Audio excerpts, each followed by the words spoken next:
제가 내일 새벽에는 발인 예배를 집례하기 때문에 인도를 못할 것 같습니다. 바울의 감금 소식을 듣고 빌립보 성도들이 근심을 했습니다. 그러나 바울은 자신의 투옥이 오히려 복음의 진전이 되었다고 말합니다.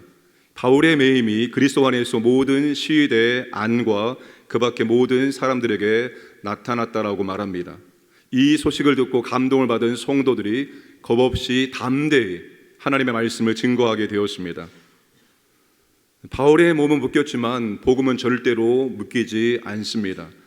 하나님의 일하심에는 실패가 없습니다.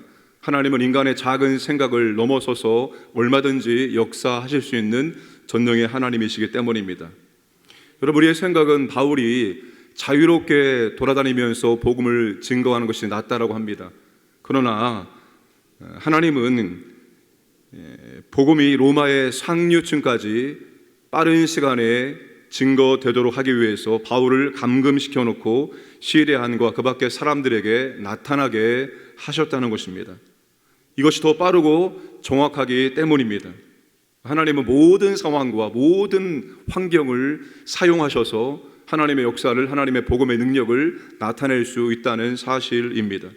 그러므로 사랑하는 여러분, 복음 사역에는 절대로 실패가 없음을 꼭 기억을 하시길 바랍니다. 내 손과 발이 묶였다면 하나님께서 일하시기 위함이다 라고 생각을 하면 됩니다. 감옥에서 할 수 있는 것을 하면 됩니다. 바울이 감옥에서 낙담하고 좌절하고 아무것도 안 한 것이 아니라 바울이 감옥에서 무려 4권의 옥중 서신을 기록했습니다. 그리고 그 4권의 성경이 오늘 우리에게 이렇게도 귀하게 사용되고 있다는 사실입니다. 내가 지금 할 수 있는 것을 하면 되는 것입니다. 그것을 통해서 하나님은 얼마든지 역사하실 수 있기 때문입니다. 그런데 바울이 수감되었을 때 불순한 동기로 복음을 전하는 사람들이 있었습니다. 이들은 바울을 시기하고 질투했던 사람들입니다. 그래서 자신들이 바울보다 탁월한 전도자임을 증명하기 위해서 복음을 증거했습니다. 어떤 방식으로? 15절에 투기와 분쟁으로, 17절에 순수하지 못하게 다툼으로 그리스도를 전파했습니다. 그런데 바울이 그들에 대해서 어떻게 말하고 있을까요? 여러분 18절 말씀을 다 함께 읽겠습니다. 18절 시작. 그러면 무엇이냐? 거칠애로 하나 참으로 하나 무슨 방도로 하든지 전파되는 것은 그리스도니 이로써 나는 기뻐하고 또한 기뻐하리라. 바울이 그들을 책망하기보다는 전파되는 것은 그리스도이기 때문에 기뻐하고 기뻐할 것이라고 말하고 있습니다. 바울은 자신의 인정과 인기보다 더 중요한 것은 그리스도가 전파되는 것이라고 말하고 있습니다. 그분이 인정받고 그분이 높여지면 자신은 그것으로 족하고 그것 때문에 기쁘고 기뻐할 것이라고 말씀을 하고 있습니다. 우리가 주일 오후에 직분자 헌신 예배 때 충성이 아닌 것이 무엇인지 3가지를 들었습니다. 충성이 아닌 것, 충성의 기준이 아닌 것은 사람의 인정과 사람의 인기였습니다. 성숙한 사역자는 복음 전파를 우선으로 생각을 한다는 것입니다. 자신보다 예수님이 우선이라는 것입니다. 자신의 인기와 자신의 인정이 아니라 예수님께서 인정받는 것, 그것을 우선으로 여긴다는 것입니다. 나에게 유익이냐 불이익이냐 그것이 아닙니다. 복음 전파의 유익이냐 불이익이냐 그게 더 중요하다는 거예요. 내가 불이익을 당할지라도 그리스도가 증거되어지고 그리스도가 높여진다면 내가 불이익을 당하는 것은 괜찮다. 이게 바울의 생각이었습니다. 사랑하는 여러분, 항상 복음 전파 우선으로 예수님을 우선으로 살아가시기를 주님의 이름으로 축복합니다. 자, 바울은 평소 자신의 간절히 기대하고 바라는 것이 무엇인지를 우리에게 말씀해 주고 있습니다. 바울의 간절한 소원이 무엇인지 알려주고 있습니다. 여러분, 바울의 관심은 생사에 있지 않습니다. 재판 결과에 따라서 바울은 죽을 수 있습니다. 그런데 지금 바울의 간절한 관심은 내가 사느냐 내가 죽느냐 거기에 있지 않다는 것입니다. 바울의 관심, 바울의 간절한 소망이 어디에 있습니까? 첫 번째는 어떤 일에도 부끄러워하지 않는 것입니다. 영적으로 육신적으로 부끄러움을 남기지 않는 삶을 사는 것, 그게 바울의 간절한 소망이었습니다. 내가 누구에게도 부끄럽지 않는 삶을 사는 것. 내가 가정에서 자녀들에게, 내가 배우자에게, 내가 교회에서 믿음의 지체들에게 부끄럽지 않는 삶을 사는 게 바울의 간절한 소망이었습니다. 두 번째는 자기 몸에서 그리스도가 존귀하게 되는 것입니다. 여러분, 바울은 다메섹 도상에서 예수님을 만났을 때 십자가에서 그리스도와 함께 죽었습니다. 이제는 바울이 자기의 삶을 사는 것이 아닙니다. 자기의 삶을 통해서, 자기의 몸을 통해서 그리스도께서 사시는 겁니다. 그래서 자신의 삶을 통해서 그리스도가 나타나는 것, 그게 바울의 삶의 목적이었습니다. 그분이 전파되고 그분이 높여지는 것, 이것이 바울의 간절한 열망이고 바울의 간절한 바람이고 바울의 간절한 소원이었다는 사실입니다. 그래서 21절에 복음을 위해서 죽는 것도 유익하다라고 말하고 있는 것입니다. 자신의 욕심을 위해서 살아가는 삶은 죽음이 오면은 절망입니다. 내가 그토록 원했던 것들을 위해서 달려왔는데 죽음이 직면하면 그 모든 것들을 다 내려놓아야 되기 때문에 그 사람에게 죽음은 절망입니다. 그런데 복음을 위해서 달려온 사람, 복음을 위해서 살았던 사람에게 죽음은 절망이 아니라 죽음은 유익함이고 죽음은 바로 그 그리스도를 만나는 모든 것을 얻는 시간이 된다는 사실입니다. 성도의 기대와 소망은 우리가 그리스도를 닮고 그리스도를 높이는 것입니다. 우리의 삶을 통해서 내 안에 계신 그리스도가 드러나는 것, 나타나는 것, 보여지는 것, 그것이 우리의 간절한 소망과 열망이 되어야 합니다. 여러분, 주님은 우리의 삶을 통해서 나타나고 보여지길 원합니다. 하나님은 교회를 통해서 이 세상 가운데 하나님의 충만함을 드러내기를 원하십니다. 그러니까 성도와 교회는 하나님의 영광을, 하나님의 아름다움을, 하나님의 능력을, 하나님의 임재를 드러내는 통로입니다.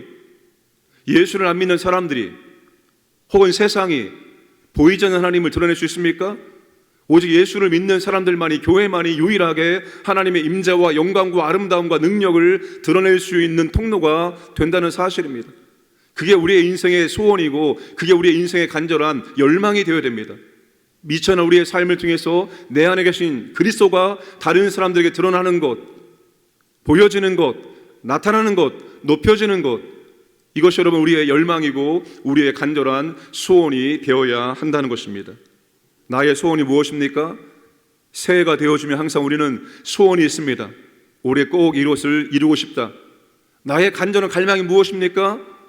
그 나의 소원이 그리스도를 나타내고 그리스도를 보이고 그리스도를 높이는 것과 연관이 되어 있습니까? 아니면 그저 내 간절한 소원, 내 성취, 그것으로 끝입니까? 여러분, 우리의 간절한 소망과 열망이 그리스도를 나타내는 것, 그리스도를 보여지는 것, 그리스도를 높이는 것이 되기를 주님의 이름으로 축복합니다. 내비게이터 선교회를 만들었던 도슨 트로틀맨은 이렇게 말합니다. 하나님은 90% 헌신한 100명보다 100% 헌신한 한 명의 사람을 통해서 더 큰 역사를 이루시는 분이다. 그렇죠, 여러분. 적당하게 신앙생활하는 그 사람이 아니라 온전히 나의 삶을 통해서 주님이 드러나기를 원하는 그 한 사람을 통해서 하나님은 더 많은 일들을 이루어 나가신다는 사실입니다. 마틴 노이더 존스의 부흥을 보면 여러분, 하나님은 능력 있는 사람을 통해서만 역사하신 것이 아닙니다.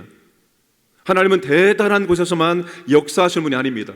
하나님 미천하는 사람, 무명의 한 사람을 통해서도 얼마든지 하나님의 놀라운 임재와 영광을 나타낼 수 있다는 사실입니다. 그런데 그 한 사람은 온전히 하나님께 헌신된 그 한 사람입니다. 하나님의 영광과 하나님의 임재가 나타나기를 간절히 원하는 그 한 사람을 통해서 하나님은 오늘도 부흥을 일으킬 수 있다는 사실입니다. 우리의 간절한 소망과 열망이 예수 그리스도를 드러내는 것, 보여지게 하는 것, 높여지게 하는 것 되기를 주님의 이름으로 축복합니다. 함께 합심해 기도하겠습니다. 선교사님들을 위해서, 선교지 교회를 위해서 우리 나라를 위해서 기도하시고 또 중고등부 연합 동계수련회 위해서 아이들 많이 참석하고 예수님을 인격적으로 만나고 성령을 체험할 수 있도록 역사하여 주옵소서. 기도하는 교회, 기도하는 성도가 되게 하여 주옵소서. 우리가 그리스도를 높이는 삶을 살게 하여 주옵소서. 함께 합심하여 기도하겠습니다. 참 좋으신 아버지 하나님, 오늘도 우리에게 한날을 허락하심을 감사드립니다. 오늘도 아버지 앞에 나와서 말씀을 듣고 기도할 수 있도록 은혜해 주시면 감사합니다. 아버지 하나님, 성교사님들 건강과 안전을 기르시고 선교지 교회를 통해서 하나님의 복음이 전파되어지고 하나님의 나라 확장될 수 있도록 사용하여 주옵소서. 이 나라를 보호하시고 인도하여 주옵소서. 하나님의 보호하심과 하나님의 이끄심이 있기를 원합니다. 아버지 하나님, 교회 여러 사역 가운데 기름 부어 주옵소서. 중문동부 연합 동계수련회 가운데 많은 학생이 참석하게 하시고 아버지 안전하게 하시고 성령님을 체험하기 원합니다. 예수님 인격적으로 만나기 원합니다. 우리에게 은혜를 베풀어 주옵소서. 기도하는 성도, 기도하는 교회 될 수 있도록 하나님 아버지 은혜를 베풀어 주옵소서. 올 한 해 아버지 우리의 간절한 소원이 예수님을 증거하는, 예수님을 드러내는 아버지 예수님을 높이는 삶이 될 수 있도록 은총을 도와여 주옵소서. 온전히 주님께 헌신된 한 사람 될 수 있도록 우리를 통해서 하나님 아버지 능력을 베풀어 주시고 역사하여 주시옵소서. 인도하여 주옵소서.